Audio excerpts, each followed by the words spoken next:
Hey everyone, and welcome back to a solo podcast episode of Life Between the Pages, which is your weekly dose of reflections, recommendations, and all the delightful chaos that is happening or that has happened in the last week or in the last 2 weeks. I'm your host, Florence, and I'm thrilled that you decided to come back or to join me for the first time. This week has been a bit full of chaos, as you can probably hear from the sound of my voice. I've been sick. I've been sick for like 4 days of this week. I started having a sore throat on Sunday, and I just thought it was normal, just a normal sore throat, because we are in fall, in autumn, and that's where we get, it's like flu season all over here. And I thought that was it, but then went to work on Monday. By like 12 o'clock, I could not do it anymore. So I came home, went directly to bed at 5. I've never gone to bed at 5 in the evening. I couldn't sleep. I was hot, I was cold. Yeah, and it ended up that I had the C virus. I don't even know where I got it. Maybe at the event that I went to over the weekend. You can never tell, but I was really, really sick. I was, of course, on quarantine. My son also became sick, so we were both at home for 4 days. I think I left the house again officially on Friday. Is when I had the energy back. So I'm glad to be back. I'm not fully 100% there, but I'm not where I was, and I definitely do not look like what I have been through. So this week we'll be chatting about the books that surprised me, the books that brought me joy, a few recipes that I tried out, an event or two that I went to in the last 2 weeks since I updated you, and of course just tiny little beautiful moments that are not, that sometimes we forget to appreciate or are easy to miss, but I just want to talk about them and appreciate them here. So grab your cup of tea or whatever beverage of choice that you like, and let's dive into the pages of this past 1 or 2 weeks. So let's kick off with Where My Heart Absolutely Lies, which is a good book. Right now, I just started Manchester Happened, which is a collection of short stories by Jennifer Nansubuga Makumbi. I have read The First Woman by her and absolutely loved it. I also own a copy of Kintu, but I haven't read Kintu. And I just decided to pick this one up because September is short story month, and I just said, this is perfect. So that's the book that I am currently reading. And just as it says, it's of course a collection of short stories. I do not know which short stories are in there, what themes are covered in the book. But I think that's the beauty of short stories. There'll always be something that resonates with you in a collection. So I'm looking forward to finishing it before the end of the month. And also I have about 4 or 5 other books that I need to read between now and mid-October. And these are book club picks in the different book clubs that I am in.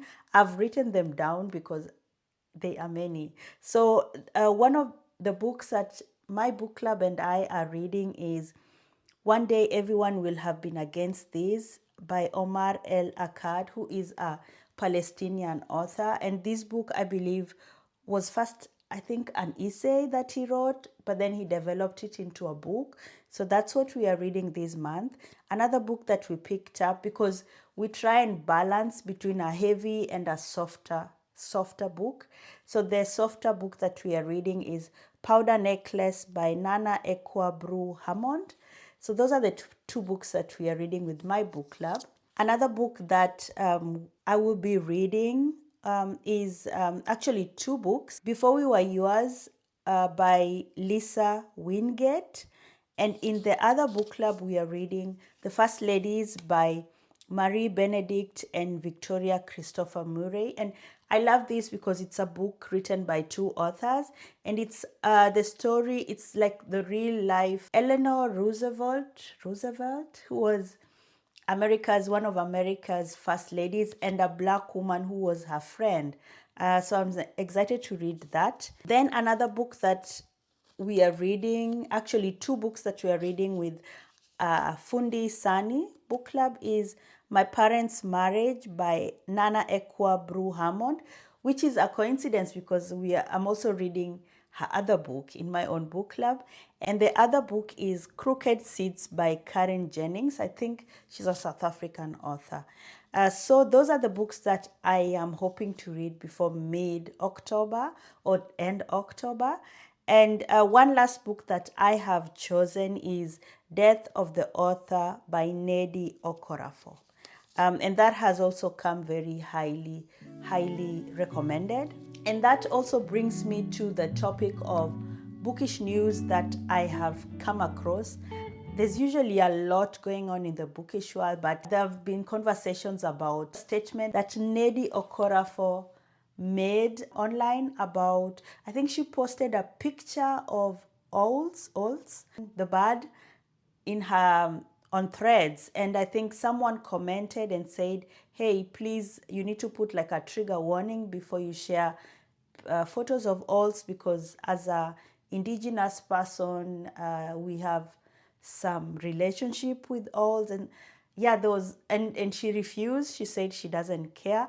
So people are like canceling her in quotes. I've seen people who are like, I am not reading any of her books. And I don't know what to say about this because I just decided to get her book. So it's quite sad, but I just wish people would be more sensitive. And by people, I mean authors or people in higher positions. Like, we just need to avoid such small things. When someone tells you, hey, put a trigger warning on this, it affects me and my community, then please just do it. It's not the time to stand for your rights. What rights? To post a picture on Threads? I mean, we really need to we really need famous people, prominent people, and celebrities to just act accordingly. They're just some things that are too small, too small. A book that I just finished reading is called The Emperor of Gladness by Ocean Vuong. I absolutely love that book. It's a book about unexpected friendship, a friendship between an older white woman and a young Asian boy, and the chosen family, and the truths that we tell ourselves or the lies that we tell ourselves to survive.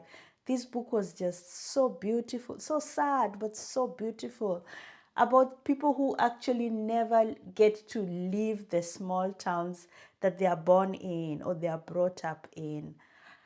There's no happy ending for everyone. I absolutely love this book. It made me long for more. I want to read more from him, and it was just breathtakingly beautiful. I loved it because it made me think. I was in the book, but I was also outside. He talked about really important themes, and the characters are so unforgettable. The writing is stunning. Like, everything about this book is beautiful. So if you're a fan of Ocean Vuong or of just beautiful writing, please, you have to check this one out. Now for the messy, wonderful, and everything else that has happened outside of pages or outside of books. This is where I share my weekly dose of just highs, lows, and just learning curves that I've come across. Something that brought me joy, or my small joy for this week or for the last 2 weeks, has been just the events that I've been able to attend. Usually September has events start to come up in September, and it felt so good. I went for 2 book readings. One was by Ocean Vuong, where I went with my daughter, which she absolutely loved. It was a really tender and touching moment that we shared. She loves his writing just as much as I do. And then I also went for the award ceremony where it was the opening of the Harbour Book Festival here in Hamburg. And Chimamanda Ngozi Adichie was being awarded an award for writing in resistance, which she actually does. She does every day. And it was beautiful just experiencing her, being in the audience and clapping for her, giving her flowers, meeting her, taking photos with her, having a conversation with her. I got to meet Auma Obama, who is also just simply amazing. It was an amazing experience, and we got to do all this with my book club members. We all went together, and of course we had a meeting before that, so even the book club meeting was just, yeah, as joyful as it always is, just sitting down and being in this moment and being surrounded by people who we have brought together. It's so surreal that this group of people keep on coming back to meet to talk about books. So that's, yeah, one of the small joys that, actually that's not small, it's really big joys that I experienced this week or the last 2 weeks. On the flip side, something that I'm not enjoying at the moment is not having my sense of taste. After the C virus, my sense of taste has not come back, and I'm so worried because I love food. I love trying out new recipes. So I'm just so scared. And I'm really, really hoping that this will be over soon. Then I can say I'm 100% back in my body. I miss tasting food. I miss that. Food is a really big important part of my life, so that's something that I'm missing. Recently I made a meal for my family. I love cooking, and they said, this tastes so good, we can't believe that you don't have taste, you can't taste food. And it's really difficult explaining to them that my cooking has absolutely nothing with my taste buds. I can cook. I love cooking. I know how to measure things, so I know how something tastes, but I just can't taste the food, you know. I can taste when it's salty or sugary, but the essence of the food, I can't do that. So that was something weird and something that I'm hoping I will not be experiencing for long, because I miss tasting food. I miss the joy of eating. I miss that. Something that I find myself craving is ginger beer, and I think tomorrow I'll go and try and find myself some. I feel like just eating ginger. Maybe it's the feeling that it might bring back. I might taste it. So that's something I want to. Tomorrow I'm going to find myself some ginger beer. I've been having lots of tea with ginger. When we make Kenyan tea, we make it with a lot of ginger. So I've been using, we have a tea masala, but tomorrow I think I'm going to buy the real fresh ginger, because maybe it might help in bringing back the taste in my mouth. If you have any tips, please share them with me, because your girl is struggling.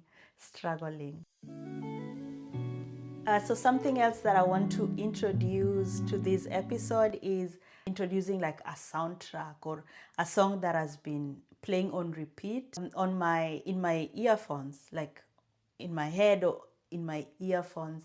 And this week it has been the song Folded by Kelani. I'm like the last person to find out about it, but I just follow the artist and I saw their video, and then I looked for the song, and now I can't get enough of it. It's absolutely beautiful. They're an amazing artist. They sing wonderfully. The song is fun. It's like the real R&B that I tend to miss. So I'm loving it. And I found myself singing along to it as I was folding laundry. So it was just like, really, really. But it's a song that has been, yeah, in the background. The melody is infectious. It's, yeah, go on and add it to your playlist because you won't regret it. So that was my week between the pages. If there's one thought I'm taking away with me over the last couple of days, it's this: let's appreciate the small things. It's a reminder to myself. I often do that, but I think just lying in bed the last couple of days and not being able to do anything, I couldn't even read. I felt like my head was just exploding. And when I knew that I would be spending a few days in bed, I had thought that I would be like Virginia Woolf, the way she was reading while she was sick, and books really helped her through her mental and physical illnesses. Girl, I was lying to myself. I couldn't. I would just open a book and fall asleep. I was just too tired. So I decided to give myself the break. My body was like, we need to rest. You need to rest. And that's what I did. And it made me really appreciate being healthy, just being healthy, being in the moment. And that's something that I want to put in my heart, put in my head, and never forget to just appreciate the smallest thing. And it's also a reminder to me about how easily we get caught up in the big things, like a big event or having all these big things, achieving all these big things, and forgetting that the magic really lies in the small joys and the small chaotic moments, even in sickness, even in health. That's where the joy is in. Thank you so much for joining me today. I absolutely love sharing these reflections with you. I hope that you enjoy them. You can find, I will try and link the books that I talked about, the music, or maybe even the recipe of the dish that I talked about that my family love. I will share it, try and share it in the show notes below. Don't forget to subscribe so you don't miss out on the next week's episode. I will try and be a bit more consistent if I'm well. And I'd love to know, what is the small joy that has brightened up your week recently? Let me know. Send me a message, send me an email, write it here in the comment section, or send me a message on social media. Until then, keep reading, keep exploring, and keep finding life between the pages. Bye.